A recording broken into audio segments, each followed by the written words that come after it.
Hello, ladies, gentlemen, others. Welcome to another card review. The couch is a little bit light today. Most of this cast is unavailable, so we do apologize. One thing I do need to get out first and foremost, I know Moto, you specifically requested Faye to read your card descriptions. She's at work right now. Hopefully she'll be able to join us later, but she did mention as well that her voice was not doing so great, so she might not be able to read the cards, let alone read them in that voice. So I just want to make sure I apologize about that beforehand. Okay? Just getting that out of the way. But that being said, let's start with introductions. We can start either from me or from the far end of the couch as usual. I can go ahead and start today. Hello, everybody. I am Blaze409. I am one of the DMs here at Treasure Tales. I am also a streamer on occasion, but today I'm here as the DM for Dimension Chasers. There we go. That's the name of it. This is kind of my bread and butter, reviewing cards that the players make. So I'm really excited to be doing that here today. Today I am covering, what are my two sections again now? You are doing description and line of control board. There we go. Sorry, I asked as I was remembering. I'm sorry. That's about it for me. Pass it over to Connor. Yeah. Hello, I'm Connor. I'm a friend here on Treasure Tales, and I normally host watch parties in the watch party chat whenever Dragon Ball NXT comes up or any other special fun content that I am not in. But I am in what just recently started up last week, Dimension Chasers. Yay! After being off of hiatus for a good while. I play Quinn, or when he's online in the other dimensions, I guess, because it's not a game anymore, Shen. But I will be going over line of play for all these submissions. And I'm Nell, the face and leader of the Treasure Tales team. I play Ellie slash Amy, aka the former champ and unfortunate protagonist of this show that everybody seemed to basically square that onto my shoulders. But I wouldn't fully say that. She's mostly taking the initiative, but I mean, fair. Faye might join us later just to be here when we review those cards for you, Moto. But we'll see how that goes. I know that she's at work, so we'll see how that goes. Faye is working hard. Indeed. Speaking of working hard, don't forget to check out the item shop, which is open and available. We have a bunch of DC related merch, so if you like our DC content or any of our other content, you can swing over and check out some of that cool merch right now. We also have a limited time holiday print that's only going to be available till January 1st. It is a Valhalla artwork featuring Faye, myself, and a friend of ours, Elchris. It'll be autographed digitally, and it'll only be available till the 1st of January. After that, we will only have the normal print available. So if you want the autographed version, this is your only chance that you're going to get it. We're not bringing that one back.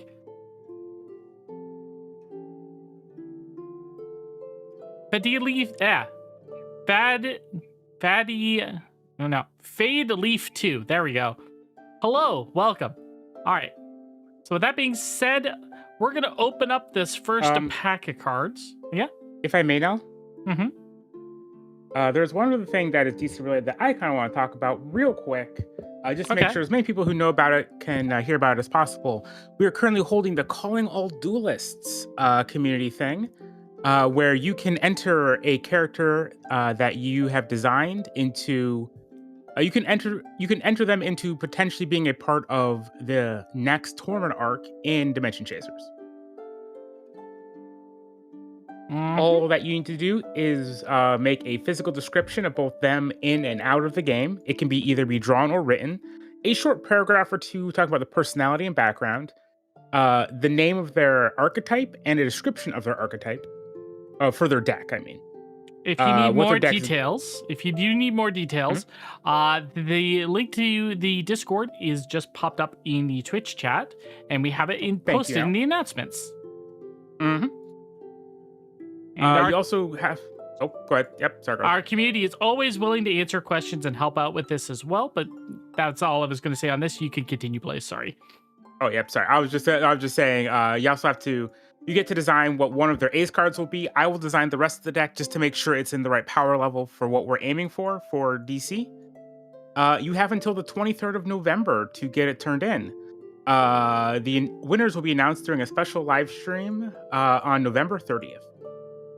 If you want to enter, go ahead and just send it in an email to nelscelestine@gmail.com with calling all duelists in the subject. Mm-hmm. If it's not in the subject, I will be ignoring it. Okay, shall we open up our first pack then? Yes, we should. Who we opening up? All right, let's see here. This one is a pack from Cheesy Brie. Let's see. The idea is based on the wonderful renditions of the original Crystal Beasts that Connor made a while ago. This is my take on the transmutation of other gemstones and animals other than the originals, with effects and their own self-contained gameplay. There is one new keyword called Crystal, for which I've included a rules file and some gameplay details. Alright, so let's bring up this rule file, shall we? Oh yeah. Okay, now I know what they meant by that. I made the Crystal Beasts in Perfect Draw a while back. That's what they're referencing to. Alright, Crystal. When a warrior with Crystal would be destroyed, it becomes an item instead. Clarifications. When a crystal becomes an item, it is no longer treated as a warrior. When a crystal becomes an item, it keeps its printed keywords at original strength. Any keywords or strengthen, weaken it has as a warrior no longer apply. So any additional stuff put onto it doesn't apply anymore. If a warrior with crystal is tributed, it goes to the graveyard. It does not become an item because it was not destroyed. As items, crystals keep their printed keywords where applicable. For example, a crystal with attention must be attacked both while it is a warrior and while it is an item. If you have any questions about which keywords do or don't work for an item, get clarification from your judge. Good call. Mm-hmm. I like this. That's a good keyword. All right, so let's pop open our first card from this booster. All right. Appetite Whale. It is a ace of the deck, strong. It's a warrior with crystal and offering. Gain a keyword from a tributed item. A weak warrior, the Bloodstone Bat. Crystal, lifelink 1, Overwhelm. This card can attack with Inconspicuous as if it didn't have that keyword. So if the card has Inconspicuous, it can still attack that card. Okay. The Diamond Panther. That's a very pink diamond. Crystal, careful. Tribute. If this is an item, it becomes a warrior. It is a normal warrior.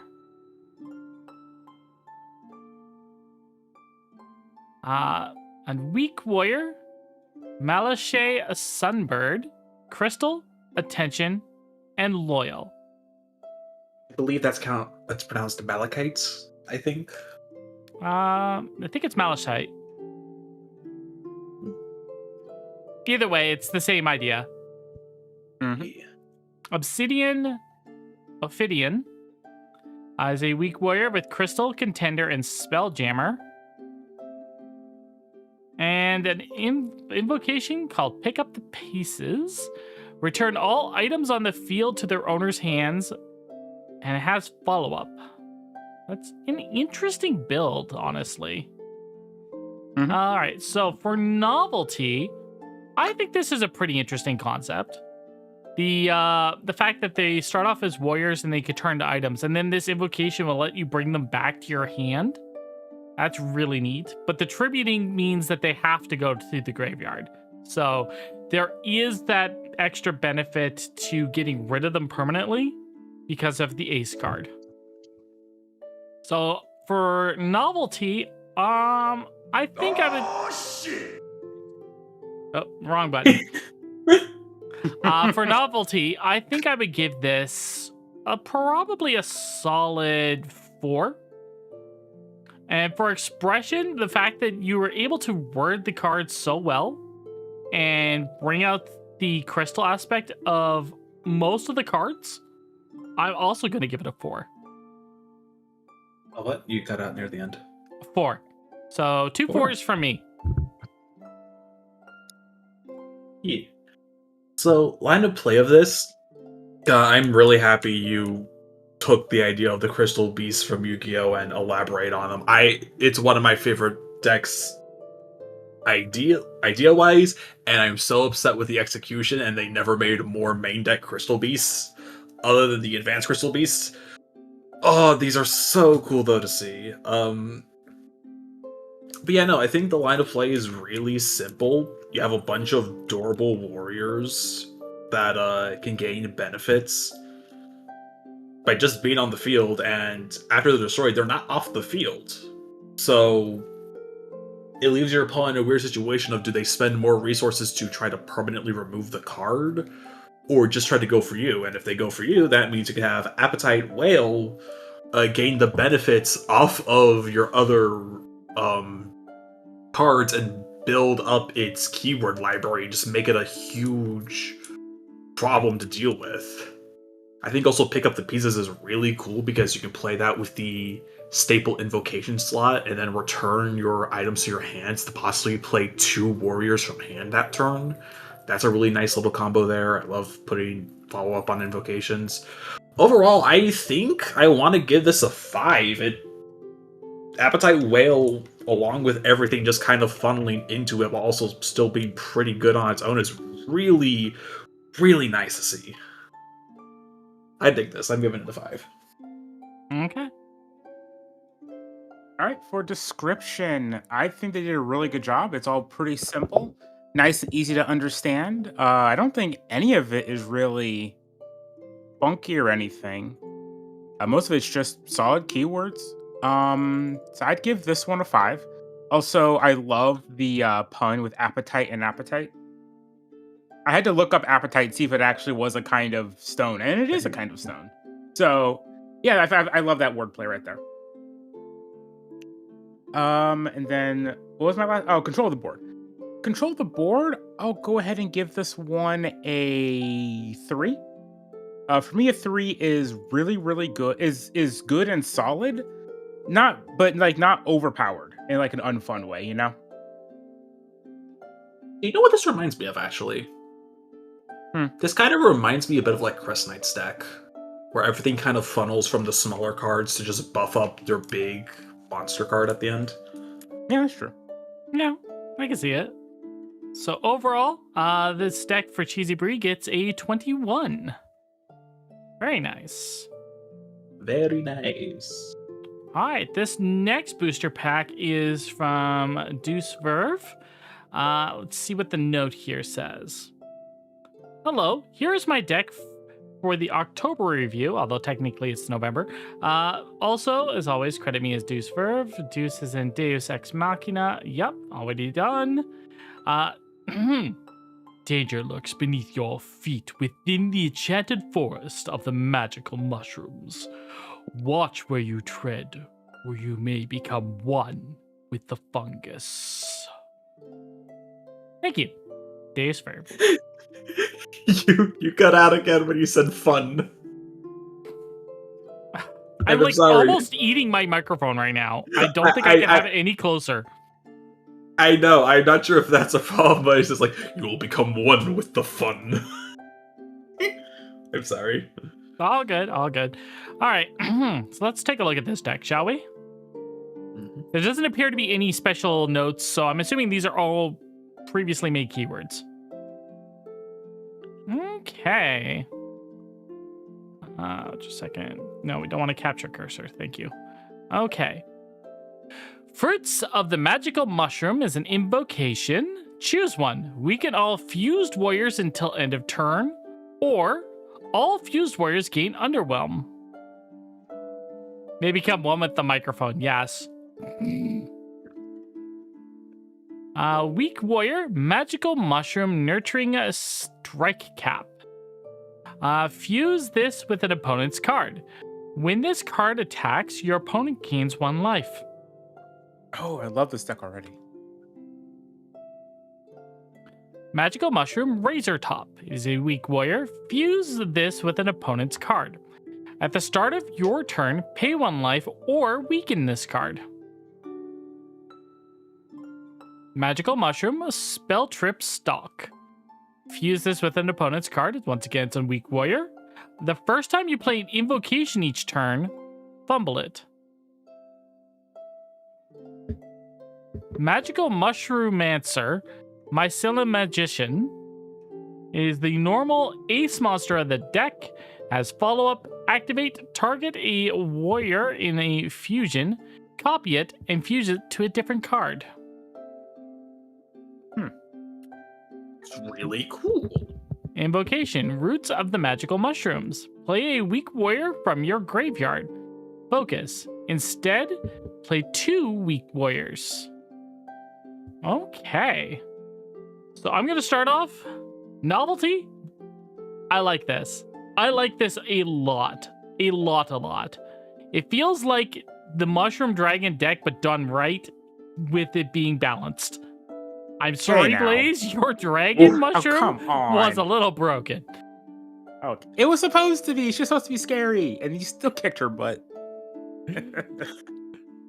But for novelty, I'm going to give this a 5. And for expression, I'm also going to give it a 5. Because your deck not only is a wonderful display of descriptions on how this works, but you can see and understand and feel how the deck is supposed to function through the expression of the way you worded your cards. So you're getting a solid 10 points overall from me. Yeah, I'd say that's very fair. I really do, looking at the line of play, in the book of Perfect Draw, actually, a lot of the example cards in the book that deal with Fuse actually lean a bit more towards using the card as a debuff to your opponent. So seeing a whole deck built around that is really, really cool. I really do like that. I do see potentially only just one kind of design problem, and this isn't something that's taken away from, oh, you designed a shit deck and concept.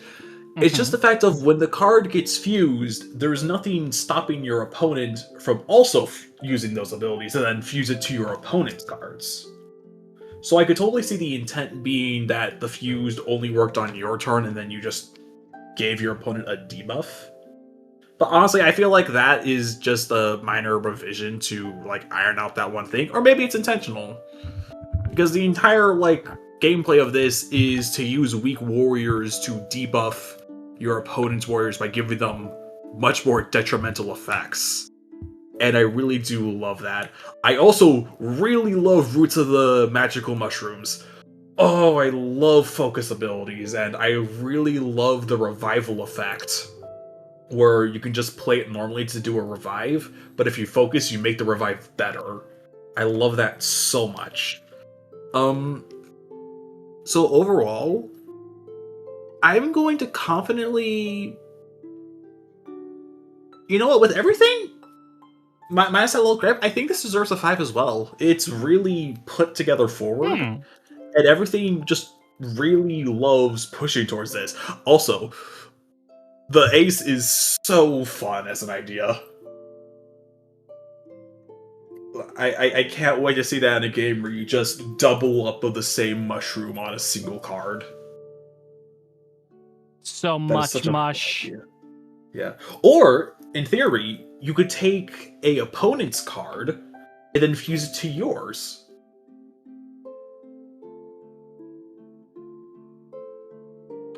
And in a way, it kind of keeps the thematic stuff of it still. I just came up with that, and that's really cool, actually. Yeah, no, I'm confidently giving this a 5. I'm passing this scoreboard to you, Blaze, now. Moto asks how you playing with this deck, or does it look like? So the way this deck would do, because Moto's asking about it. Uh, it's hard to keep an eye on both chats at once. But You can do that by looking so at my screen here because I got both the chats open. oh wow, that's awesome. I've got like a bunch of pages up. My bad. But yeah, no. So the way this kind of deck would win is you use your the weak warriors of your deck to keep your opponent from really being able to do anything, kind of fumbling their invocations, making them have to pay life or weaken their cards, which is going to result in a lot of their cards getting destroyed pretty easily. And then Fruits of the Magical Mushrooms allows you to either weaken to pop a bunch of warriors if they're already weak, or if they're normals, maybe you could also use the underwhelm ability. Your main way of pushing for damage would either be a damage invocation, not invocation, a damage staple, which I'm never a huge fan of that being your main way of doing damage. But also with the Myceliomancer, Mycelia Magician, them being a normal, and everything else about the deck really being about weakening your opponent's cards. That's mainly what you're gonna do. Is you're not gonna win quickly by doing like 2 damage at once and winning. You're gonna keep your opponent's cards weak, so that way you can push for damage pretty easily. Why do I picture in my head it's just the Dark Magician with a mushroom coming out of his head? Oh, I was imagining Honestly- the Dark Magician, but instead of like the wizard hat, it's just a mushroom cap. I was getting Dark Magician vibes from it as well. But anyways, for description, I would go ahead and give this one a 5, I guess. Wow. Yeah. All I right. don't typically, but I don't see any problems with the text at all. All of it's clear on a first read through. All of it's pretty obvious what it does. I don't really see any issues. Like even Nell was able to say Mycelium Magician in one go. That speaks for it. And then Hey, what's that supposed to mean? I'm saying Mycelium Magician sounds like it would be something very hard to say, but we're able to say it very easily. Heck, I said it twice already. Fair. That wasn't a jab at you, Nell.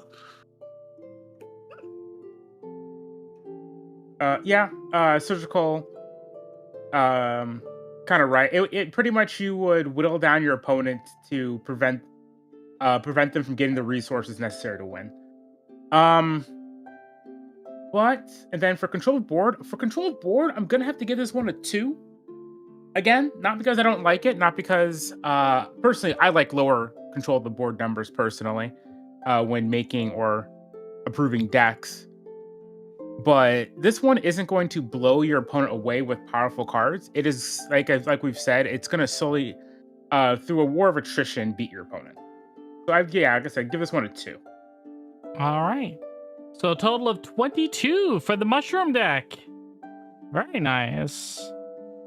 5 and 4 of the categories. Congratulations on that.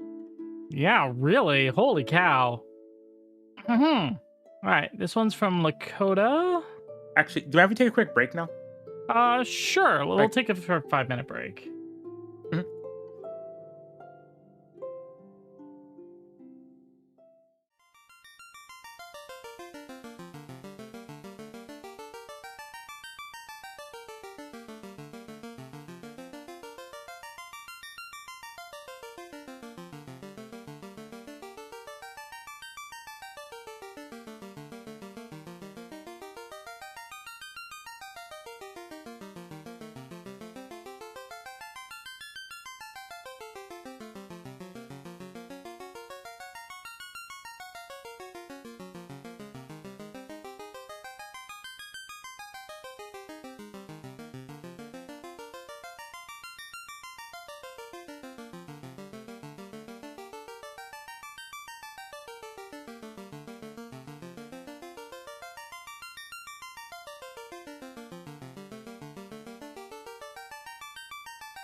Hello, thank you for waiting. Blaze needed some water, and Connor went down to check on the watch party, and I cleared some ads. All right, so let's move on to our third booster pack of the day. This one is from Lakota. So this is a small piece of the Sunken archetype that my brother and I created. It is a swarm-style teamwork deck with a zombie pirate motif. I already know Blaze is going to be salivating at this. At my brother's request. The idea is supposed to be pirates climbing aboard their vessel for a huge assault. This deck has been play-tested and was pretty tough to beat at full power. Please enjoy this snapshot of it. All right, so we've got Sunken Captain, the Jackal. It is a normal warrior with teamwork. When this warrior is played, add one Sunken Flagship from your deck to your hand.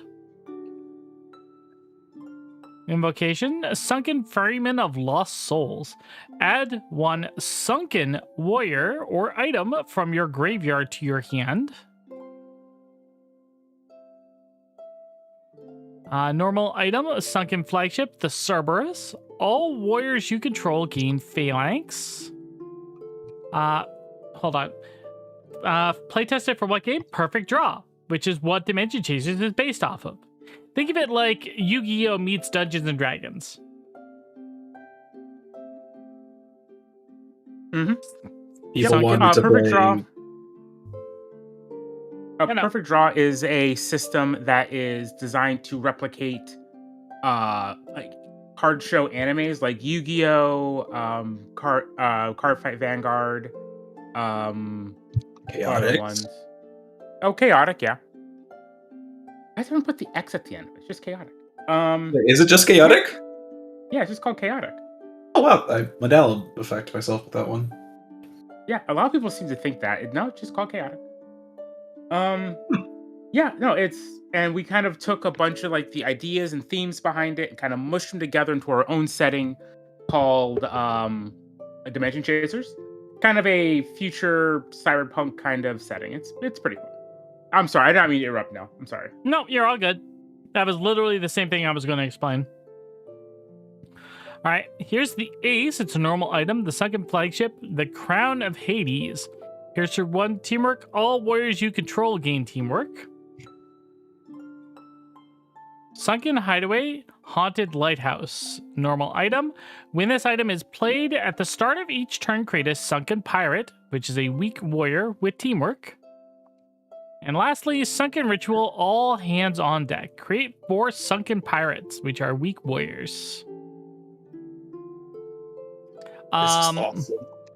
Yar har fiddle-dee-dee. Being a pirate is all right with me. Do what you want because a pirate is free. Here's your 5 points. Fair.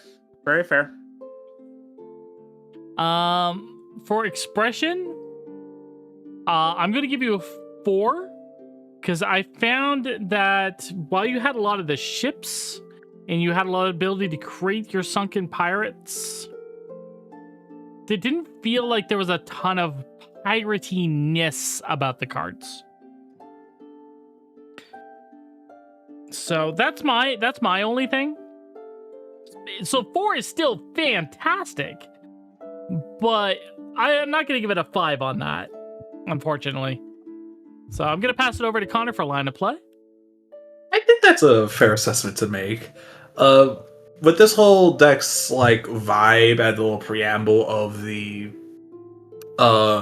big Alpha Strike attack where you just gain as many monsters on the field to then just attack all at once, I think this deck does a lot of good stuff. I could totally see you having staples that give you extra warriors to make sure a lot of the sunken flagships can buff your warriors. Kind of actually reminds me of Armored Maidens actually in that design. But yeah. I always do love the simple invocation of just create 4 weak warrior tokens. That is awesome. And it actually synergizes really well with this deck since it's the items that are mainly buffing all of your stuff. So I think I think with that, you've earned yourself a very solid 4 with this. It all feels like it's going to quickly pile up into a really tough runaway ball. It's also a very fun idea to do the whole necromancy army thing because you're making an army of skeletal dead pirates. So I give Skeleton you brownie points for that. warriors. No, it's skeleton pirates. There's probably a difference. Well, Skeleton Warriors was also a weird cartoon from the 80s. Oh, really? The only reason I know that is because of a certain game reviewer kept putting that joke in all of his videos. Oh, I thought you were gonna just say, well, I'm from the 80s. I'm like, oh, okay. No. What do you think I am, old? I mean, whenever I happen to mention something, everyone else around me says, like, Connor, stop reminding me I'm old. Yeah, because you're a babu. I'm 22! That is true. You're a small baby. Call me that Taylor Swift song because I'm 22! Anyway, You are a babu. Babu Destiny to Blaze. Alrighty. With description, I'm gonna go ahead and give this one a 4. Again, 4 does not mean bad. It just means that there's some room for improvement. The fact that you have keywords in the same bracket type as like signifiers, like sunken flagship, sunken, and stuff like that, can cause a bit of confusion. So I'm gonna take 1 mark off for that. Again, with description, I have to be like a grammar police. Unfortunately, that's just kind of my job at this point for this part. Other than that, yeah, everything else is really, really good. Everything's pretty simply explained, nothing overcomplicated. So yeah, 4. For control of the board, unfortunately, I'm gonna have to give this one a 3. Again, 3 is not bad, just means that it could be a lot stronger. I do realize that this is only a part of the deck, but I can only grade the part that I have seen. It's not like the most terrifying presence on the board. You've only got the 1 warrior, the rest is items and invocations to get you more warriors. But yeah, I don't think anything here is game-breakingly terrifying by itself. So I think a 3 is pretty good. Fair enough. So that's a solid 20 for this deck. Very nice. All right, let's take a look at the next one, shall we?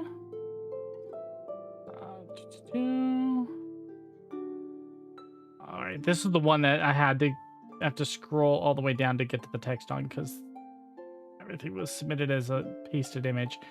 All right. All right, so this deck comes from Labras. Here are the cards for review. Colors are intentional. There are a total of 3 new keywords, 2 that are intrinsically linked and based on existing keyword fusion. I would write some lore stuff here, but I leave that to your imaginations. However, here are some quotes for a starting point. Reality bends where it treads. Dragons of Chaos destroy that which has gone still to make way for rebirth. An end shaped by its claws heralds a new beginning. Its absence, no world will survive the void. Let's see. Resonance X Warrior : an extra deck warrior summoned by X Resonance Warriors and a number of non-resonant warriors with strength equal to or greater than the strength value of the summoned Resonance Warrior. Resonance Warriors count as fusion warriors. Resonance. On your turn, you may select a number of Resonance Warriors and non-Resonance Warriors you control that is in your hand or field.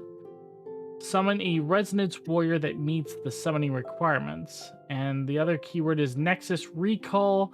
Banish this card until the start of your next turn. Add to your hand 1 Resonant or non-Resonant Warrior from your deck. That's a mouthful. Could you send that to me in any way? Yeah, let me just I'm copy and paste slightly confused. I'm slightly confused by it. I'm sorry. No problem. I'm gonna paste this in our on-air chat. Mm-hmm. This is literally the text that I got. Deck Warriors. X Resident. All right, let's have a look at this deck, and then we'll go from there. Chaos Dragon Archfiend Lukos is a weak warrior. Again, they said that the frames were deliberately picked, even though we gave specific frames to use for color typing. Resonate, banish 1, summon Resonance Warrior using banish on the required card from hand, field, or deck. Chaos Dragon Archfiend Eldriago. The ace monster is a strong Resonance 3 warrior. When this card is attacked or becomes the target of a card, banish all cards on your opponent's field. Cost. Banish this card till the start of your next turn. Whelp Nest. Invocation. All units summoned by your opponent this turn gain banish this card at end of turn. Resonance Surge. Summon a Resonance 2 warrior by banishing 2 Resonant warriors from hand or discard. A normal... Oh, sweet. Merciful Badonkus. Okay. Let me get the close-up zoom of this one. Holy cow. Now you're going to be doing a lot of talking for tonight. Did you want, like, me to try to read this one for you? No, this is fine. Okay, if you say so.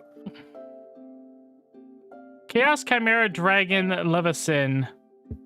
Oh my goodness, look at this. Like, I don't even know if chat can read this card on screen. There's too much text. Tension. I actually have it on the screen. It's actually hard to read.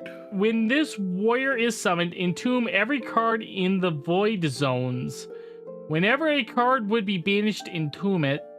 Once per turn, you may apply a number of keywords to this card equal to the number of Chaos Dragon Archfiend cards entombed under this card.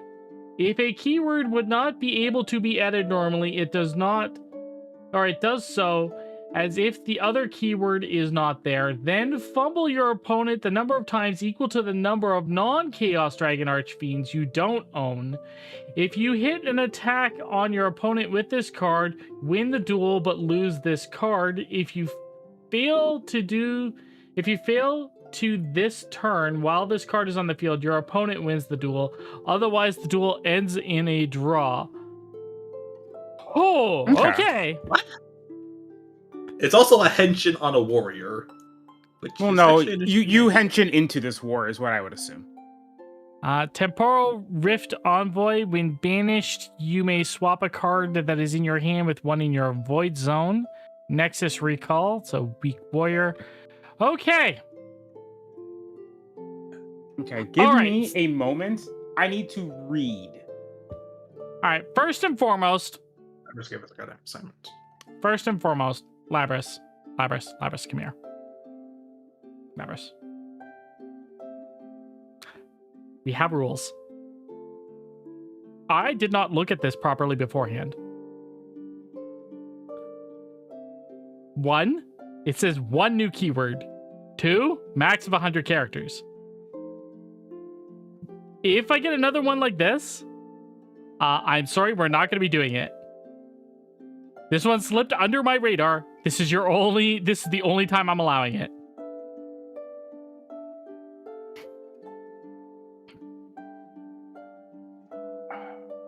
Okay. We're going to do this one. But I'm going to actually start looking through these in a more detailed fashion beforehand and disqualifying a little bit more regularly. I'm sorry, but after last time with a 42 card entry and now this, I'm going to have to be much more strict with the rules, guys.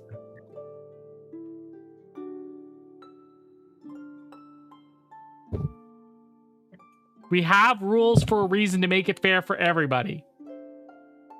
Also fair to us. Yeah. Okay. Novelty, I'm going to give this a 3. It's an interesting concept, but I don't really know where it's coming or where it's going.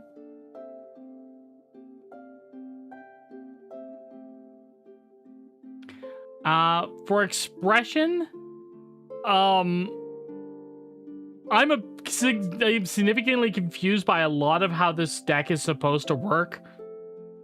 From the keyword explanation to a lot of the cards. But the cards do have a lot of the keywords, especially mentioning resonance and banish and all that. So I will give you a 3 there as well, because it does feel like it's all in theme. I just can't figure out exactly what that theming is supposed to be. So that's a total of 6 points from me. I think when I look at this, and after hearing the explanation for the keywords, I just have one simple question. And this is like a fair question I think is to ask. If these cards are supposed to function like fusions at the end of the day and count as fusions, why don't you just design this like a fusion deck then? It's because it's not. No. Connor, it's not. So what this is, because I've talked to them about this, and I love the deck in theory. This is not a fusion deck. This is a synchro deck. Oh, they tried to make synchro mechanic in this game? Yes, that is what it's supposed to be. It's an interesting way to do it. But you don't need to make synchro. You could just make the end card.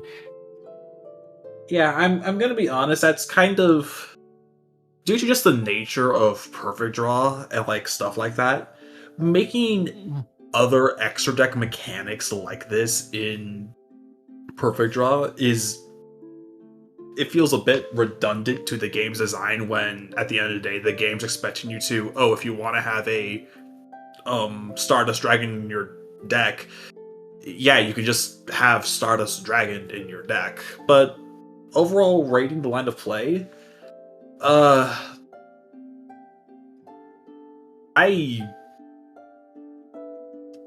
Do you see where the line starts or ends? Yeah, that's kind of the problem.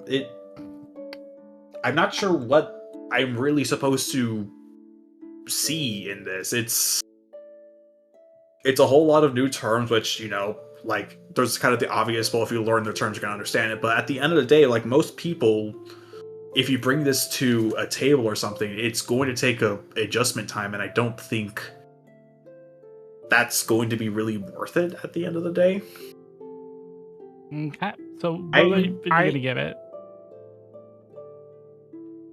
Like, again, this is just like my own like view on this. Like, Blaze, if you would have given this something like a different like grade, and like that's perfectly fine. But mine, honestly, just to do how bloated this whole thing is, I think I'm gonna have to give this a 1. It's very hard to understand how someone is supposed to pilot this who isn't intimately familiar with it, and I don't think it's going to be enjoyable at a table, even if it was built for like around this card's power level. Okay. That's my take, at least. So, my opinion's a little bit different than your guys's. I do not immediately dislike this. It is very complicated, yes. But I know what it's trying to do. It is trying to be a synchro deck, which, in my opinion, they say in Perfect Draw, if you want to add some type of extra deck mechanics or something like that, go right ahead. So there's nothing wrong with doing that in Perfect Draw. It is difficult to do because you really need to simplify it, but I do like the idea of synchro being, so Resonance 3.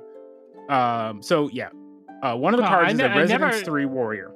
I never said I hated it. I just said I had trouble understanding it. That's fair. So you've got like the Resonance 3 warrior, which means you need a resonate warrior,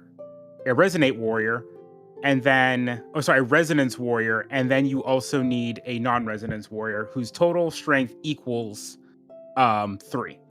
I believe that's what it's saying. Which cool. I like it. I think that's I like that. I think that's interesting. The issue is this deck feels like it is a mid-season. This is like a mid-season deck. That we're only seeing about half of. because we only have the one Resonant Warrior. I believe that's what they're called, Resonant Warrior. Yeah, Resonant Warrior, yes. You only have one Resonant Warrior in this deck and one non-Resonance Warrior that isn't a Resonance. One Resonate Warrior, one non-Resonate Warrior, and then only one Resonance Warrior. The rest of it are invocations, it looks like, and then your Chaos Chimera Dragon. Chaos Chimera Dragon. I love that. That's a really cool card that feels like something that you would do as like your perfect draw at the end of a season to beat a boss. I think this card is really, really cool for that. However, having that in this is kind of taking away from Resonance really having a chance to shine in the deck creation. Again, sorry, I don't like giving low scores without kind of explaining my reasoning behind it and kind of giving advice for it. I'm sorry. The issue is there's a lot of moving pieces and they're complicated and they're all named something very similar. So you've got the Resonance, Resonate, and non-Resonate Warriors, which are all which non-Resonate, you're not really be able to get around. But what I would recommend is taking Resonate, and instead of putting it kind of where you have it, I would put it in the bottom like you have for the Chaos Dragon Archfiend Eldrago, because it has Resonance at the bottom, like Resonance 3. What you could do is kind of put Resonate there. That way you can kind of see it more easily. And I would give another pass over for Chaos Chimera Dragon's wording, because towards the end of it, it feels like it's kind of not being written with as good problem-solving card text. So in all, I'm going to go ahead and give this one a 2 for description. It needs a lot of work, but it is not the worst thing I've ever seen in my life. For control of the board, I'm going to give this one a 5. Super strong. You've got a card that, with the Eldrago, you've got a card that it's a board wipe pretty consistently, allowing you to get in with your strong warrior. You've got your Henshin Warrior, which allows you to just start entombing stuff underneath you to get it out of the game, and then being able to attack for game. Really cool warrior, honestly. Oh, and it's a normal. I didn't see that. Yeah, that makes it feel even better, honestly, in my opinion. Yeah, so I'll give it a 5. All right, so that's a total of 14. Okay. I think this deck can definitely be worked on. I think there's a very good rough base to work here. I think it'd be a really cool extra deck mechanic. Yeah. It's Again, just rough. I don't feel like extra deck is bad to have in this kind of system. In Perfect Draw, they should have tell you, hey, if new mechanics will make it feel more like the game, like the kind of game we're going for, go ahead and add it. Yeah, there's nothing wrong with it. It's just it needs to be clearly explained and detailed, I guess. Also, And to a degree, for the sake of this review, for like all the stuff, it did like violate half the rules we've presented for like how to submit these no, types. I wouldn't say half. It's just got one really long card and 3 new keywords, and they're all the same card color. Yeah, okay, that's like okay, fair enough. Yeah. I know some people like to do it for an aesthetic choice. I understand that, but it helps me. I'm dumb, and the cards being the wrong color messes with my brain. Yeah, that is the primary reason we have them as the colors that we do. So that way they're easy for us as reviewers to review the card. Would you immediately recognize a spell card in Yu-Gi-Oh! If it was colored purple? No, honestly. Exactly. Mm-hmm. I honestly forgot where I look on the card to see what card type it is, actually. All right. Ambitious? I mean, that's pretty accurate. All right. The next one is from Matt C101. So I'm assuming that's CML 101 from the chat. So let's take a look here. The mechanic here is the keyword resummon, which is summon this card from the grave at the end of the turn it is destroyed. Oh, Hailerin. Oh, okay. Hailerin. I didn't see a name in here. I didn't know. I'm sorry. Hi, Hailerin. Thank you very much, Hailer. And let's take a look at this deck, shall we? All right, Mimicraft Cannon. It is a normal item. Tribute one warrior. Your opponent must either destroy one monster or lose one life, and it has follow-up. Whenever you get to my card, I'm A-okay with you guys tweaking and wanting to edit my deck and its theme. No problem, Surgical. This is not the Calling All Duelists. This is just the card review for the monthly card review stuff that we do. Yeah. Yes, Calling All Duelists will be on the 30th. Yeah. That's what we just asked. Hey, make whatever you want and share it.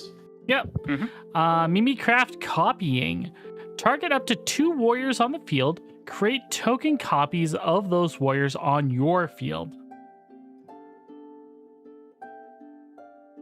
Normal warrior, Mimicraft Explorer. No, Exploder. Mimicraft Exploder. Tribute this card. Destroy all warriors that share their name with another card on the field. Oh, That's cool. I like that. Mimicraft Factory. Warriors cannot attack if they share the name with another warrior. Your warriors gain resummon. This is the Ace card. It is a strong item. And Mimicraft Mimicry. In the invocation, choose one keyword on an opponent's warrior. Your warrior gains that keyword until your next turn.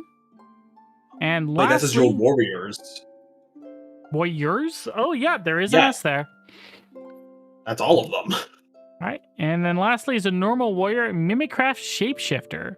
Upon summon, this card gains the name of one other warrior on the field if there is any, and it has follow-up. Okay, so let's have a look at this deck. So, Mimicraft, Mimicry. The fact that there's a lot of copy the opponent's cards and prevents them from doing anything while you have copies or actively punishes them for having copies. Theming-wise, I'm going to give this a 4. Novelty is really, really interesting on this. And the expression, I'm going to give you a 5 because you really, really were able to express the theme of your deck through the card text very nicely.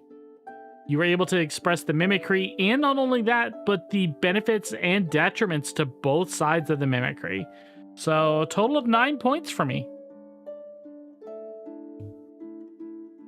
Yeah, I really like this. Looking at how this is all building up, I can see the line of play. The line of play is that you, with a bunch of your mimicking and copying abilities, you just copy your opponent's entire board and make it to where that they're unable to do anything. So they're saying on a bunch of warriors that can do anything. Then you have Mimicraft Factory, where all your warriors will gain resummon, and then you use Exploder to nuke the field. And since all of your warriors will have resummon, all of them will come back on the end of your turn. So the turn after that, when you get a chance, you can attack with all of your opponent's warriors. That's a really fun game plan to go for. I really like that. It feels like a ticking time bomb. I'm not sure how that's going to feel in practice, but I see the line of play there, and I am going to respect that so much. I'm giving this a 5. All right. All right, for description, I'm going to go ahead and give this one a 4. The only thing I really saw that was a bit of an issue is you had a redundant text after tribute, because tribute for us always implies a warrior, unless specified otherwise. So in the very first one, Mimicraft Cannon, it says tribute one warrior. Technically, you could just put tribute, because that just implies tribute a warrior. Tribute, you steal men's souls and make them your slaves. No, he copies men's souls and then blows them up. I still remember your subathon of the night and me making it last forever. How dare. Alrighty. Yeah, like I said, a 4. It's pretty good. Control of the board. I would go ahead and give this one a 4. A 3. No. A 4. This deck has a lot of ways to just remove your opponent's cards by copying or force them to be destroyed and stuff like that. Mimicraft Cannon is just an insane card. Exploder is also really good. And then you're just, every card in here is just really solid. I love the fact that your ace is a item, like a strong item that just buffs all your guys.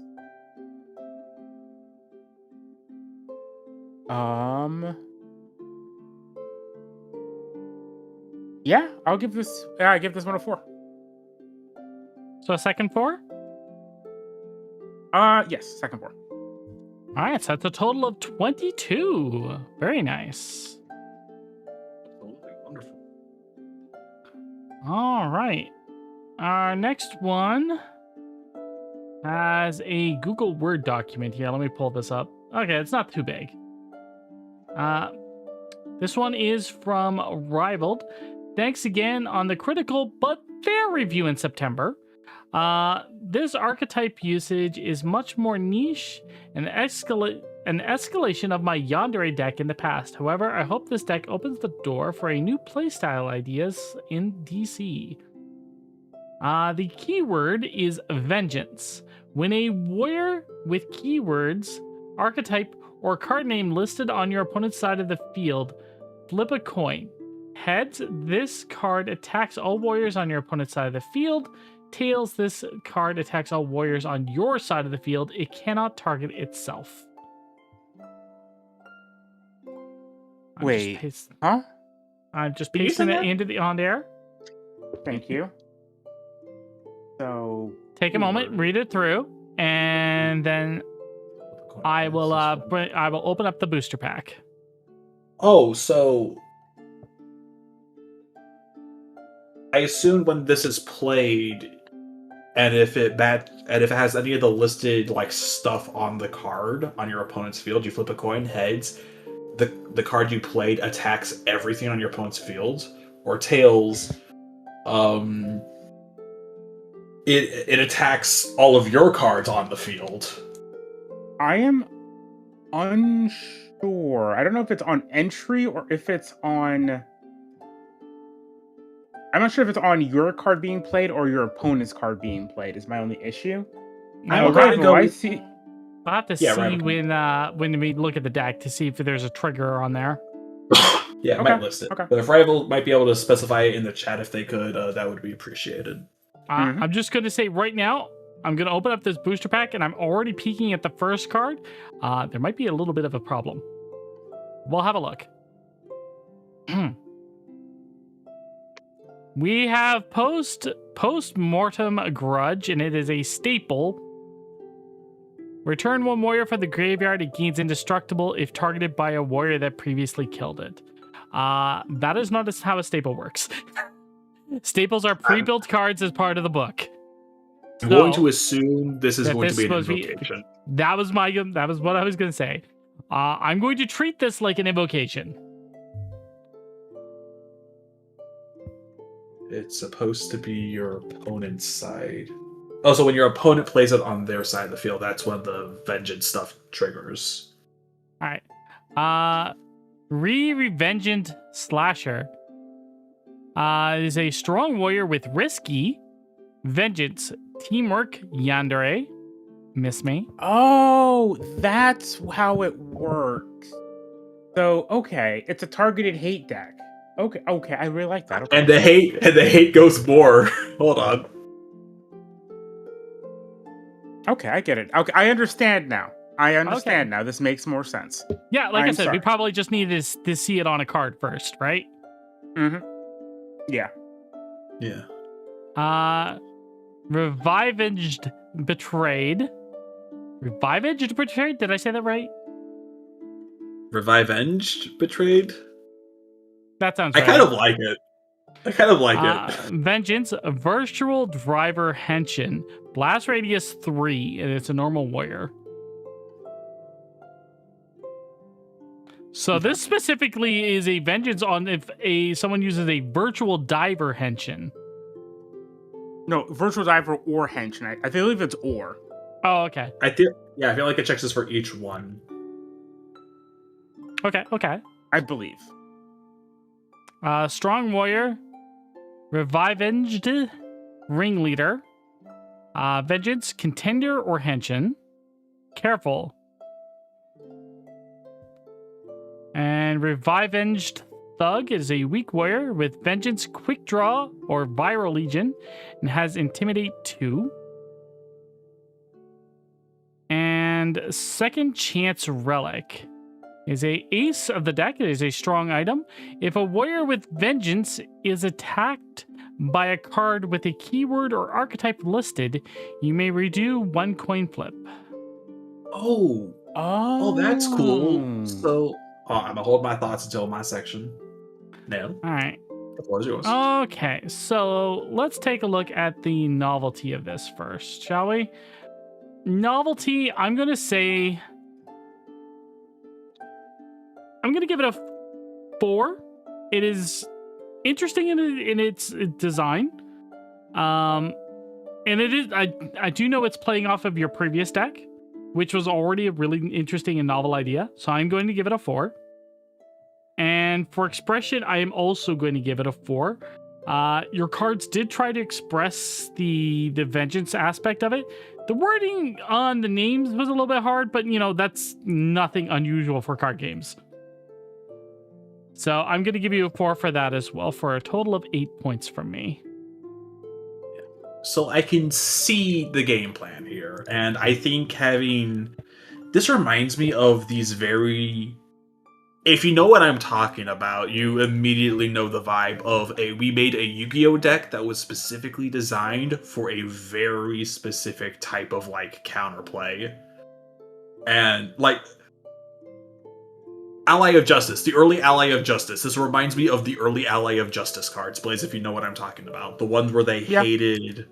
Yeah, it reminds me of those. And I really do love that novel idea. Because at the end of the day, if we just look at the cards, the Vengeance thing is half of the mechanics, but that doesn't mean they still can't just attack. These are pretty good battlers, all things considered.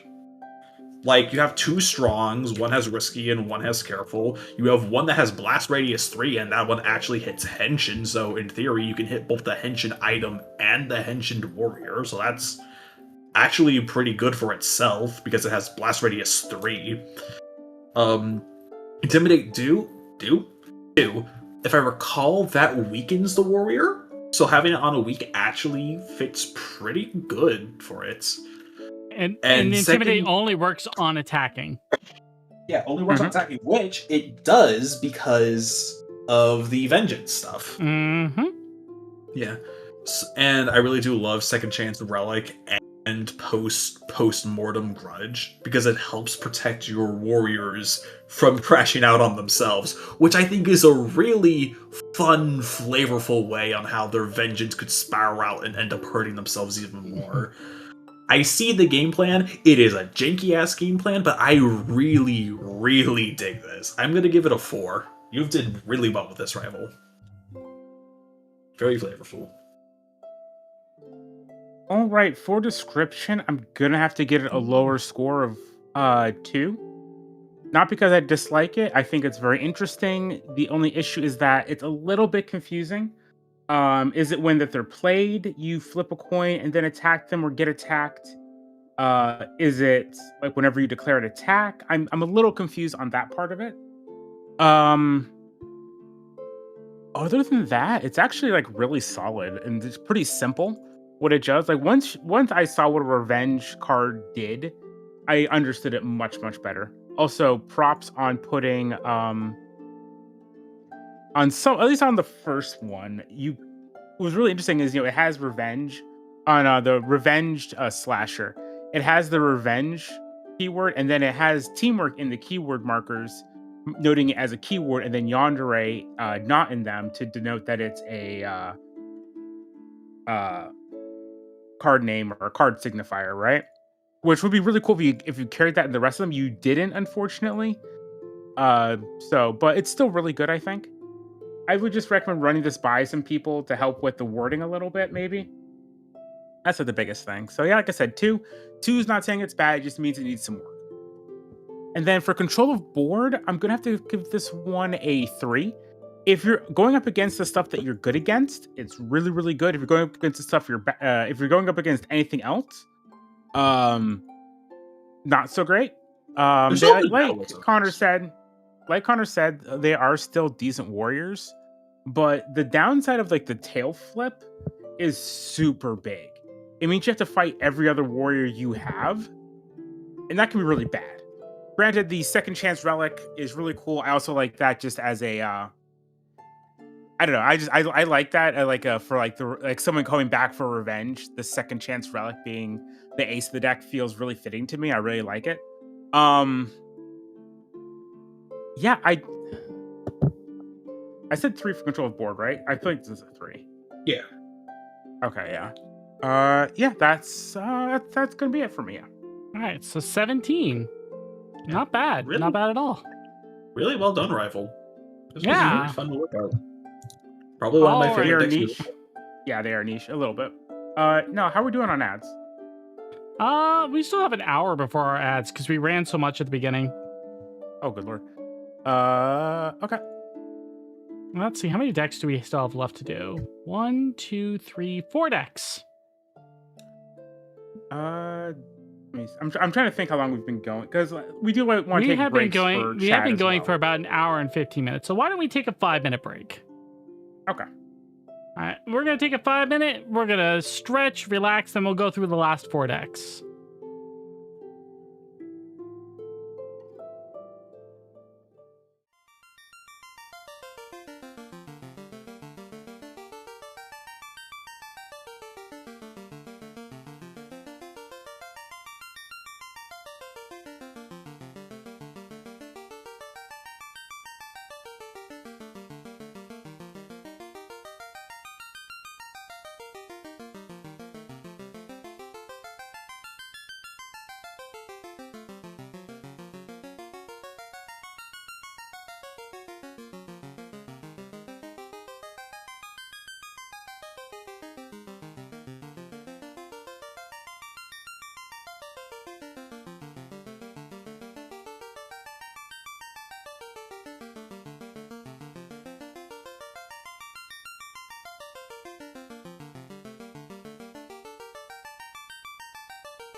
And we're back. Instructions were unclear. I accidentally wound it up with buttered toast instead of a card deck. Damn. No worries, Frivold. You're all good. Okay, so we have 4 decks left. Moto, once again, we're going to be doing yours last, just in case Faye is able to join. So the next deck that we're going to be looking at is from our wonderful artist, Saber. Now, once again, I am going to be locking the rules down harder after this. This deck was a little bit oversized, but not extremely oversized. It was only 2 cards over, and 3 of the cards are flip style cards. So we're going to let it go this time because I let Labrys go, but the rules are going to be locked down, and I am going to be much more strict when I am pulling these out for us to review. So let's take a look at the email from Saber.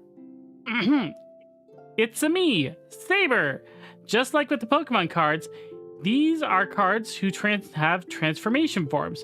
So each D-Force Valkyrie and their respective Dragon D form is a single card for a total of 3 warriors. They are Super Sentai Warrior Dragon Girl hybrids who fight invading extraterrestrials on behalf of Earth, where mystical creatures and humans live together harmoniously in a futuristic society. Okay, so let's take a look at the rule set for the keyword here.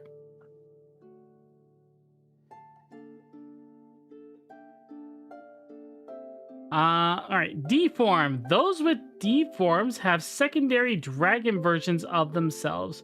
You can only use them as mechanic once per turn. During your turn, you can simply declare a D-form and transform one of your warriors with the ability. However, during your opponent's turn, if they declare a card effect or summon a warrior, you can immediately deform one of your warriors and negate the summon or card effect once that turn. You can also revert dragons back to their Valkyrie forms by the same means. D-forms also have numbers.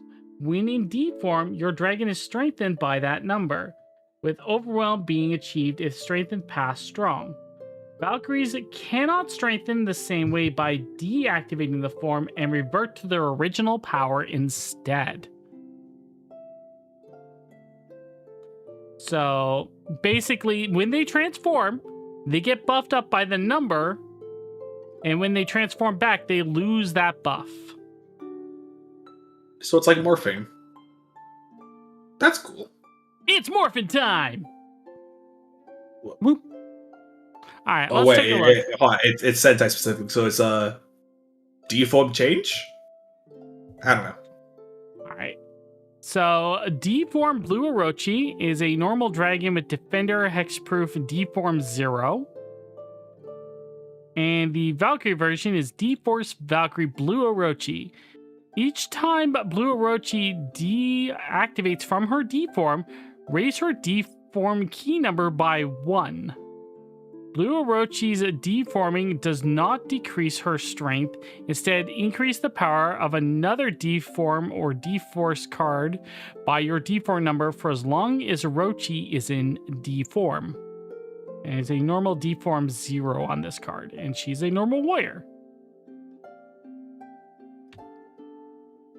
Deform Red Rex is a normal strength dragon. When you become your deform, you may pick one warrior on the field. Your warriors can only attack that warrior until it dies. However, that warrior also has Underwhelm. It has deform 1, so at this point, instead of being normal, it would be strong.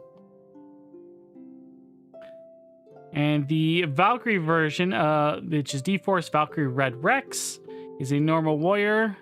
When you deactivate your D-form, gain Resilience 1 and select one warrior. That warrior can only select Red Rex for clashes as long as Resilience is active. Alright, the ace of the deck, which is a normal dragon, is D-form White Fafnir. Retain all abilities of your Valkyrie form as D form 2. So this would be technically a strong with Overwhelm. And the other version is just D-Force Valkyrie White Fafnir. While this card is active, all D-Force warriors in D form are strengthened and have teamwork when not in D form. So, okay. That's a little confusing, but we'll leave that for the card text people. The Valkyrie's Claws Laid Bare is a invocation. For this turn, all D forms have Piercer 1.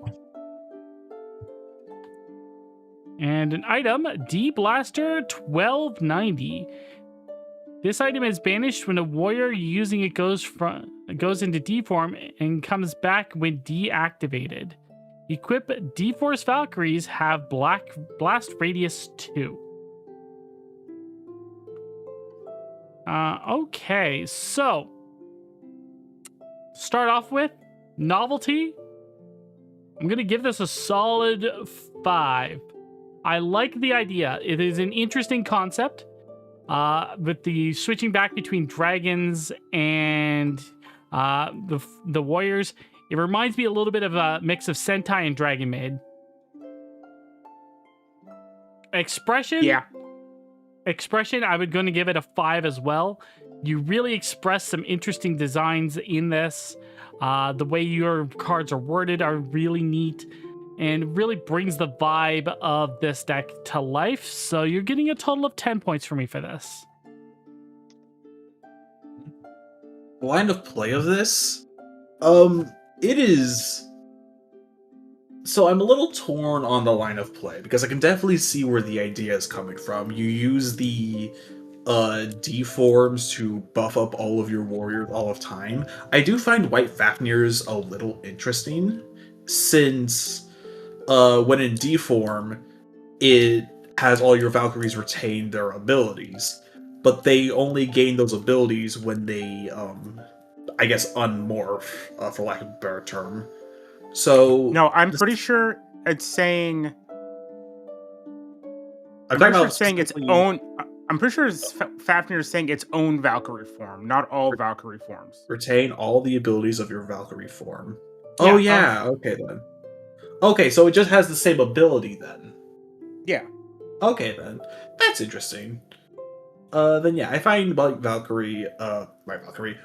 Fafnir pretty cool. With that being said, though, the strongest part of this deck is actually just the D4 mechanic, being able to just counter your opponent's plays and really just prevent your opponent from actually playing the game in the first place, which, in a way, it feels like it takes a bit away from the other mechanics of the deck. If it didn't do that, and the whole thing was just focusing on, oh, it's just a form change that didn't immediately stop your opponent and all that stuff in their tracks, I would give it a 5, but it feels like the main mechanic of D-form and how it could just full-on stop your opponent from playing the game in the first place due to the ability to just, you're able to counter every single turn for free. Once per turn, though. It's not that bad. Well, yeah, it's once per turn, but you only have so many moves as a player or as a GM. So it feels very much either for a very much more higher power level game, not intended for perfect draw, or it's just really, really powerful. I would just like it to... I guess that's just my only gripe with it. Other than that, I would give this a pretty nice 4. Okay. Henshin the Go-Go. I will say I disagree with you a little bit. I feel like this deck, even with being able to negate once per turn, it is really strong. Do not get me wrong, but I don't feel that's the end of the world. I've had similar decks, and you guys have beaten it before. Also, just so you know, Connor, no, DMs do not have a limit on the number of actions they can take per turn. We can just cheat. Yeah, I know. We can do however many we want per turn. I've done it before. You guys didn't notice. Oh yeah, I know, because it was actually hype. It was a really cool moment. I loved it. But yeah, so No, like you're going up against like a DM. This is not the end of the world. It's only really bad if you're going up against a player. But I honestly I love this deck. I think it's really, really cool. The design idea for the deforms. I do agree that the deforms being a negate is a bit strong. Maybe if it was a I would personally take that out. Or I would make it maybe give each deform when they transform back their own ability. I think that'd be really cool as well. There'd be a lot more text, but that'd be pretty interesting. So I'm rambling. I'm sorry. I'm gonna give this one a 3 on the description. They're pretty good. A little long, not long. A little Wordy? confusing. No. There's nothing wrong with being wordy or long as long as it's getting what it's trying to say said properly. I would say it's more of a it is a little confusing, the deform stuff at first, especially the how often you can do it. It's all explained well in the explainer card, but I feel like it can be a little confusing to pick up at first. So I'd give this one a 3. Other than that, I Okay. think everything else is honestly pretty well spoken. Everything else is pretty well done. And then for control of board, I'm gonna give this one a 5. This is a really strong deck. I love the idea of, let's see, Blue Orochi buffs, instead of buffing itself, buffs your other warriors when she transforms. Red Rex is a really good defensive card to help protect your board. And then White Fafnir is just a really powerful boss monster that buffs all of your other cards and helps protect them. So I just feel like this is just a really strong deck. Like I said, I'm gonna give this one a 5 for All right. control of the board. So that's a total of 22. All right. Gibbard is amazing with art. Yes, 1000% yes. Yeah. Her art is amazing. Always appreciate seeing that here. She can draw both waifus and awesome monsters. It's true. What more could someone ask for? I would say waifu's on monsters, but she's done that too. Yeah, she did that actually. All right. Our next deck here is being submitted by Shamiyama. So let's go ahead and check the notes here before we open up this booster pack. Also, that one guy, welcome. Hey yo, here is Shami again, and this time I have a little passion project of mine where I will let you have the first batch of cards. I had a lot of help, and I thank everyone who helped me make this deck. Side note, I made the cards in the correct color, but if it were a series of card frames, it would be black and switch to the correct colors during the duels when the card activates. So, an interesting little tidbit on the card. So the card would normally be black, and then on play it would be the correct color. So they at least submitted them in the correct colors, they said, and I did take a look, and yes, they did. So good job. Thank you. Thank you, Shami. And one last note. Oh, and all the card artwork is from Yu-Gi-Oh! And Vanguard cards and D&D creatures. Also, hello, Faye, in the chat. Hi, Faye. Hey, Faye. All right, so let's have a look at this deck. You are queer. All right, we're going to start with Shadow Absorption of the Forgotten. This is an invocation. Target a warrior your opponent controls and weaken it. If you do, strengthen a warrior you control. So you weaken an opponent and strengthen a creature you control. Interesting. Another invocation. Shadow Counter of the Forgotten. Response only. Your opponent plays an invocation or staple/simple card move. Counter the played card, and this card effect becomes the countered effect. So, what I'm assuming this is like if someone plays, I'm going to play the staple to strengthen my warrior. You counter that, and then strengthen a warrior of your choice instead. So that's an interesting idea. Shadow Devil of the Forgotten. This is the ace card of the deck. It is a weak warrior. Interesting. When played, this card's name, strength, and effect become one face-up warrior your opponent controls. That warrior is weakened and loses its effect while this card remains on the field. Another weak warrior, Shadow Dragon of the Forgotten. When played, this card's name, strength, and effect become one face-up warrior your opponent controls and has Intimidate 2. Shadow Phantom of the Forgotten is a weak warrior. When played, this card's name, strength, and effect become one face-up warrior your opponent controls and gains Resilience 3. And the last card is a normal item, Shadow Realm of the Forgotten. All Shadow Warriors gain Piercer 1, and when they win a clash against an opponent's warrior, they gain Strengthen 1. However, it does have mandatory focus. All right. Novelty. Shadow creatures and the ability to basically weaken your opponent and take their card abilities. 5. Straight up, that is an amazing and interesting concept. For expression, the way you played into that with the theming of this deck, I'm going to give that a solid 5 as well. You really played into the idea and theme of your deck with this design. So, yeah. Please go ahead and take your 10 points from me. Very well done here, Shami. You have made a lot of very fun-looking cards. Honestly, I see the line of play very easily, and that is very much go after your opponent and just take their cards while making them a bit better. I can definitely tell the intent for the line of text of when they're played, they just become an opponent's cards. I can tell that the other additional effects of like Resilience 3, Intimidate 2, and like the Warriors Weak and stuff, I assume that is all kept on the card that is transformed, so that is a very fun playstyle, just you make a better version of their cards. And that invocation that is a response that just steals an opponent's card and then you play it, that has to be my favorite card I've seen tonight. And it's specifically an invocation or a staple / simple card. So it's not only are you stealing warriors, you're also stealing their other cards. So that's cool. Yeah, that's a very fun. Like even Shadow Absorption Forgotten, that's a very flavorful way to like steal a card's strength. That is wonderful. Yeah, I think it's very clear what you do here. Honestly, 5.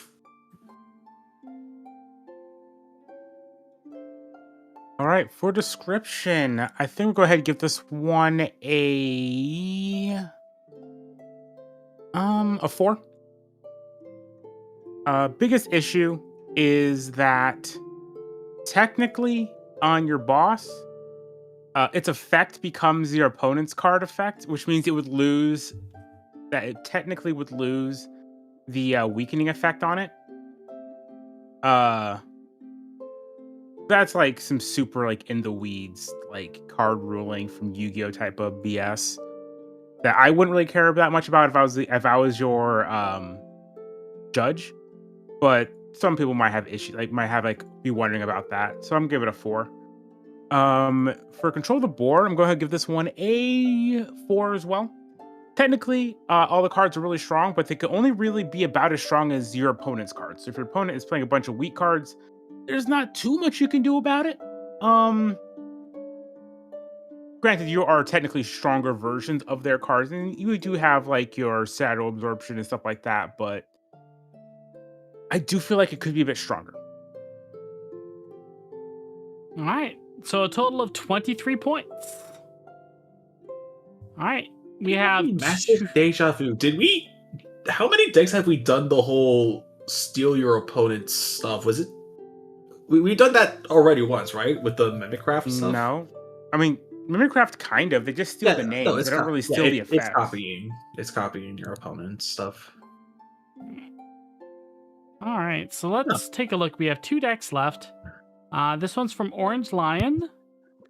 Schmitz11 is the username. Hey, DC team. Here's my horrifying submission for the October review. Nothing too crazy with this one, but I hope you like it. Okay, so we're gonna take a look at this deck. Now I do know that they have one card in here that has a different frame, but I think the color is correct. We'll get to it when we get to it. An Ace Invocation. Speak his name. Look at the top card of your deck. Play it or discard it. If this is the third time you've played this card this game, instead summon Astragoth, the Dark Lord, and remove this card from game. Is that Beetlejuice? Shadow Crazed Cultist. It is a weak warrior with blocker and risky. When this card is sent from the field to your graveyard, add up to 1 invocation from your graveyard to your hand. I can already see where this is going. Mm-hmm. Sacrificial Ritual. Destroy 1 warrior you control. If you do, gain 1 life and destroy target warrior an opponent controls. Feast of Blood. Lose 1 life, then choose 1. Well, and choose 1. Create 4 weak warriors. Strengthen all warriors you control.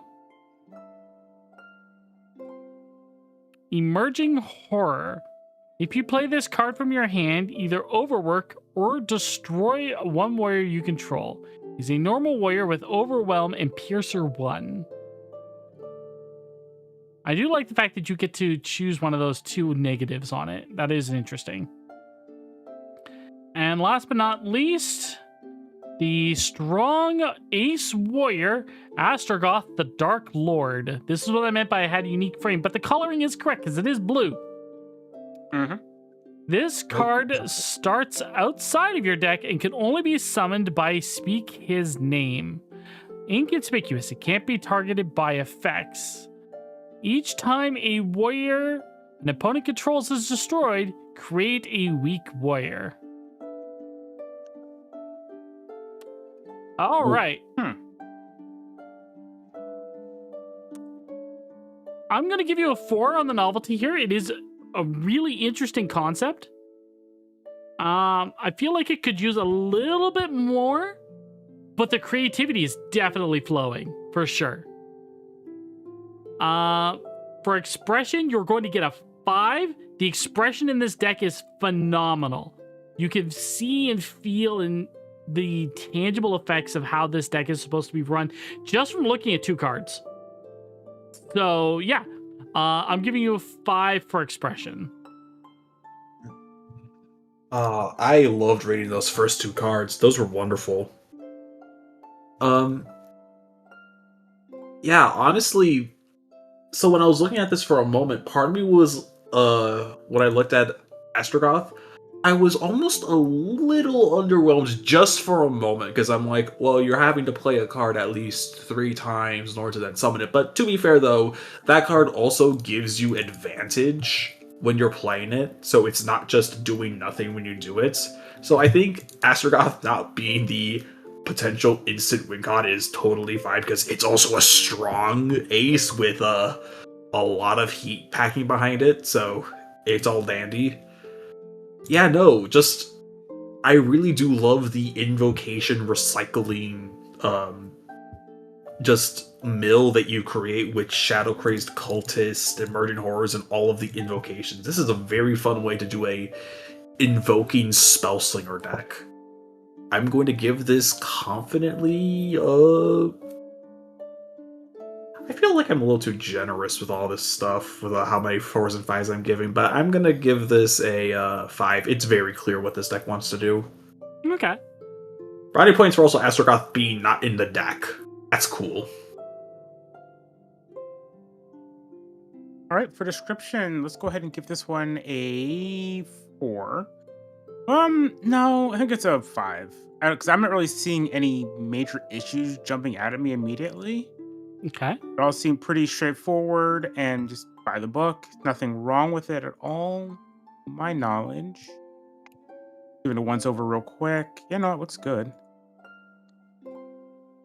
So yeah, give it a 5 there. And then for control boards, give this one a 4. It has a lot of ways to help you help keep the game going longer. You've got ways to recycle your speak his name pretty easily. Once you get him out, he does not instantly win you the game by himself. He is a strong warrior who keeps getting more warriors for you whenever he destroys something. Or actually, whenever a warrior opponent controls is destroyed, period, creates a weak warrior. So that's pretty good. So 23 points. There's a lot of 23s tonight. Holy cow. Yeah, no, everyone's cooking. All right. So Faye is in the chat watching. She's not going to be popping in a voice from my understanding, but we are onto the last deck. From Moto. After the last review, I contemplated and wondered, just what can I do to make the perfect deck? A flawless set of cards that are fantastic on every metric. That was when I noticed the seller on Temu offering orange marbles that supposedly grant you any wish you have. When they arrived at my home, I wondered if they actually worked, and when I touched them, a tiny dragon named Shiro Short appeared and asked me what I wished for. I said I wish I had the ability to create the perfect deck, and the dragon looked at me and said, "She's your problem now, then." And then it looked like a big pile of bubblegum got thrown in my room. It formed into a being, and she said, "You're the pathetic human who needs my help." Perplexed, I said yes, that I would do anything to make the perfect cards. Next thing I remember was this feeling of as if swallowing a bathtub full of toothpaste, and my hands started moving. The cards were sublime, wonderful, and perfect. I felt my card-making abilities were stronger, better, and efficient. Thank you, Nymph, for letting me make the perfect deck. Oh. Right. I only just read the flavor text of the ace, and it's hysterical. The perfect being Nymph. Start of the game, Nymph fuses with you. You start with 3 extra life. While fused, you cannot fumble. He's a strong ace. Don't think I didn't notice you fucked up this card the first time, Moto. It's true, they sent the wrong card in. Oh my god. That's hysterical. Invocation. You bore me. Pay any amount of life. All opponents take twice that much damage. I don't get you, humans. I thought the point of this game is to win. Invocation. Dazzling Snap. Response. A player's turn starts. Or end of that turn. Or sorry, the player's turn starts. End that turn. You just straight end their turn as soon as it starts. You there. Be quiet. Invocation. Key Blast. Destroy a card on the field. Return this card to your hand. Follow up. Against such weak opponents, it's hardly worth going all out. Item. Strong. Keymitz. When a warrior attacks you or a card you control, destroy it. Mitz is spelled with 2 T's. Are you mocking me, you pathetic excuse of a human?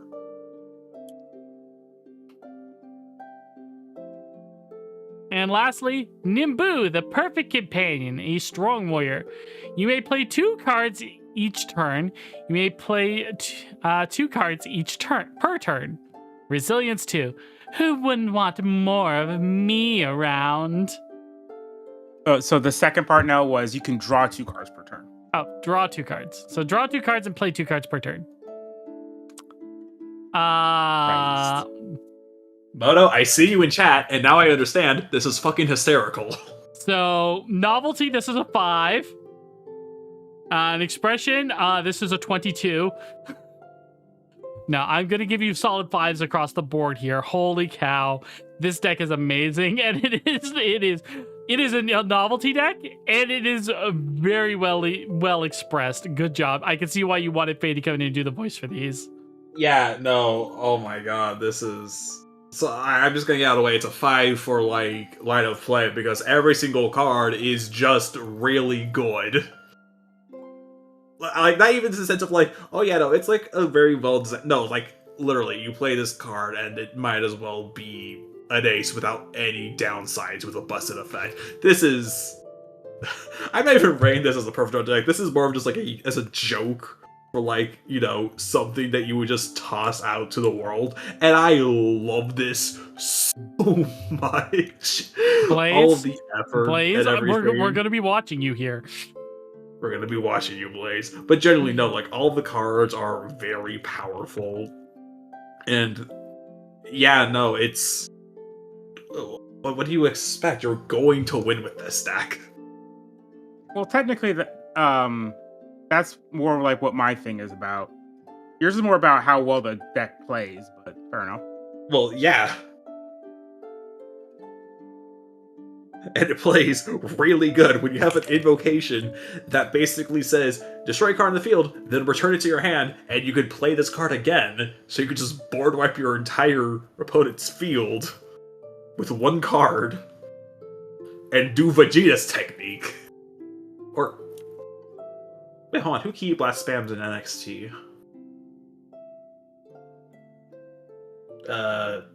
I guess Pava? that's Roma's technique, then? Pava's technique? Maybe? I will workshop it. I will workshop it. Someone needs to keep blast spam in that game. But yeah. Yeah, no, this is a 5. This is very, very powerful. And I love it. For description, I'm looking for anything wrong with it. You can't. It's perfect.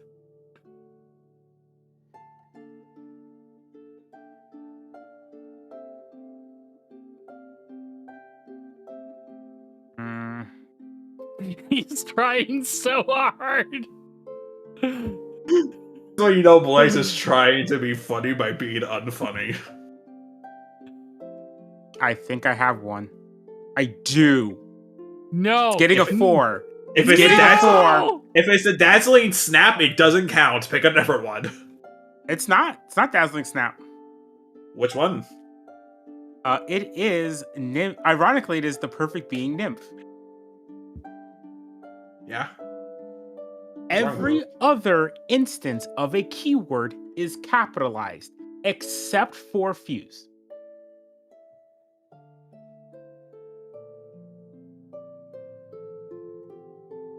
There's been multiple accounts on other stuff that you I give in agree. fives. No. If it was all of one or the other, I would be fine with it. It is an inconsistency that is consistent on every other card in the deck. So would you say it's like a 4.9 then? I'll give you a 4.9, but it's not a 5. Oh. Man. Bodo, I can hear him shrimping in the watch This party guy. right now. This guy. Love This- this kick. Oh my god. The real villain of DC all along is Blaze's spite. Not spite. If my job is description, I was giving description, and Oh god, Bodo, are you okay? I was given description, and my job is to be the grammar Nazi and make sure everything is perfect. Did you say that on Twitch? Yeah, I think you can. Okay. Either Well, way. you looked for it, and I'll give you that at least. Connor, you're the one highlighting it. Either way, there is an inconsistency in the cards, so therefore it is not a 5. I'll give you that. All right. Last category. I told you. I'm sorry, chat. They are not happy with me. I can hear his crash out from here. All right. So what about Alright, controller alright. board? Control board. Oh, yeah, that's a 5. Instantly a 5. Okay. All of these cards are insanely strong. The fact that Nymph the Perfect Being, when it fuses with you, then you can just use, what is it, You Bore Me, to just win the game. Dazzling Snap is just a turn ender. Key Blast, there's nothing saying you can't just keep doing that. Key Mitts, really, really good. And then Perfect Companion just doubles everything you can do. And has resilience too. Yeah, it's really, really good. This right this here entire is attack my is favorite. That's why I had to find In the something. history of forever. I think about this every day. I think about this all This night is long. why I had to stay find awake, something not sleeping in because I'm thinking description, about so this. it wasn't perfect. So this is a 24.9. So, in Nymph's own words, I'm still almost perfect. I'm just working my way there. Exactly. And in a way, that has made it even more accurate, Moto, actually. And to be fair, this is the highest score we've ever gotten. Mm-hmm. We have never gotten a perfect score, I think. It would be really funny if we made a scoreboard somewhere on the Discord server and just put Moto's name with 24.9 and never explain why that is to new people. All right, Oh, let's but, give Moto a round of applause for this deck, because let's be honest, Oh, yeah. please, you had to go out of your way, because otherwise you would have had to give it a 5, didn't you? Yes, I did. I had to find something. I applaud the work. I found something. You did? But still, the fact that you had to go super far out of your way, good job. Bravo, Oh. bravo. All right. Fantastic. Faye, what did you think about your deck? I know you're watching in chat. A little nitpicky. I mean, that's my job. To be completely honest, when I'm on description, my job is to look, because I don't want to give a 5 unless it is nearly perfect.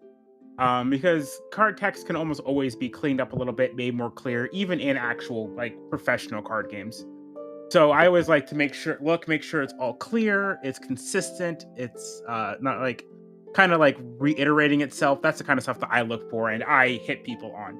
And again, just because a card isn't perfect doesn't mean it's not good. It means that there's room for improvement. Nymph. All right.